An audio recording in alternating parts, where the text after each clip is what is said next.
আপনারা কি জানেন ভারতের 12টি জ্যোতির্লিঙ্গ শুধু পাথরের মূর্তি নয়, তারা প্রত্যেকেই এক একটি জীবন্ত শক্তির প্রতীক, যার পেছনে লুকিয়ে আছে প্রাচীন পুরাণে বলা এক একটি বিস্ময়কর গল্প। আজ থেকে শুরু হতে চলেছে এক পবিত্র যাত্রা, এক আধ্যাত্মিক অনুসন্ধান, এক ভক্তিমূলক ধারাবাহিক, যার প্রতিটি ধাপে জড়িয়ে আছে ভগবান শিবের অসীম মহিমা ও অলৌকিক কাহিনী। আসতে চলেছে দ্বাদশ জ্যোতির্লিঙ্গম সিরিজ। এই সিরিজে আমরা তুলে ধরব শিবপুরাণে বর্ণিত 12টি জ্যোতির্লিঙ্গের জন্মকথা, তাদের আধ্যাত্মিক মাহাত্ম্য এবং সেই সব স্থানকে ঘিরে গড়ে ওঠা ভক্তি, বিশ্বাস ও অলৌকিক অভিজ্ঞতা। ভারতে মোট 12টি জ্যোতির্লিঙ্গ রয়েছে।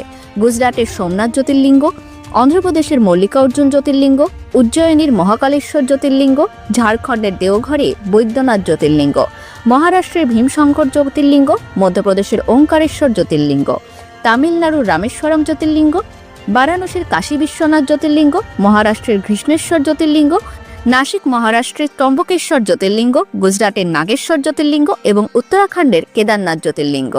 এই ভক্তিমূলক সিরিজের প্রথম পর্বে আমরা নিয়ে আসতে চলেছি গুজরাটের পবিত্র সোমনাথ জ্যোতির্লিঙ্গের কাহিনী, যেখানে ভগবান শিব নিজেই স্বরূপ ধারণ করেছেন চিরন্তন সত্যের প্রতীক হয়ে।